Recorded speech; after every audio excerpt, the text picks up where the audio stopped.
Eto na mga kabasketball, marami na naman tayong may init na balita. Quintin Melioria Brown kumpirmado nang maglalaro ulit sa ating Gilas Pilipinas ngayong second window.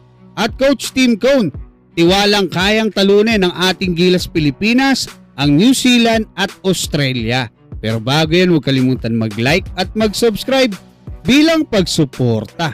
Sa pinakabagong pasabog ni Homer Saison ay sinabi na nga nito yung napakagandang balita para sa ating Gilas Pilipinas, at yan nga ay yung pagkakasundo ng kampo ni Quintin Melioria Brown at ng Samahang Basketball ng Pilipinas sa pamamagitan ng isang last minute contract deal na talaga namang napakasarap mabalitaan pagkatapos ng hindi pagkakaunawaan ng dalawang kampo kamakailan lang.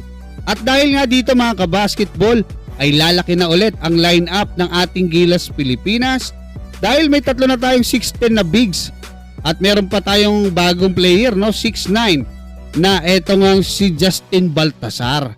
Tapos meron si Carl Tamayo pa, no, 6'8, tapos may 6'7 tayo dyan, 6'6 sila Justin Brownlee, nandiyan sila Calvin Optana, sila Dwight Ramos, sila Kevin Kiambao, marami po, sila Troy Rosario nandiyan pa. At yun nga mga kabasketball, magagaling din yung mga guards natin ha.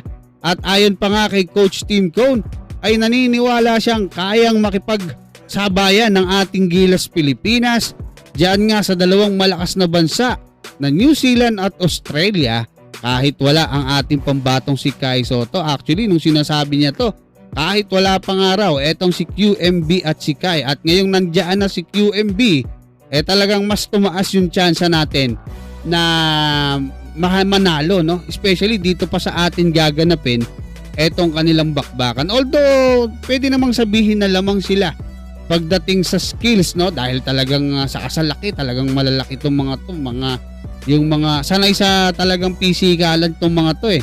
So yun ang kailangan gawin nitong ating Gilas Pilipinas. At ayon kay Coach Tim Cone, bagaman mas malaki ng kaunti sa atin etong New Zealand at Australia, ay hindi naman daw sila gaya ng mga higanting koponan, gaya ng mga European teams, no? Gaya ng Serbia mga kabasketball.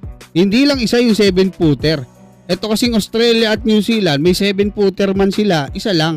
Hindi naman nagkakalayo sa laki natin. At pagdating sa skills mga kabasketball, hindi rin tayo nalalayo diyan kahit papaano.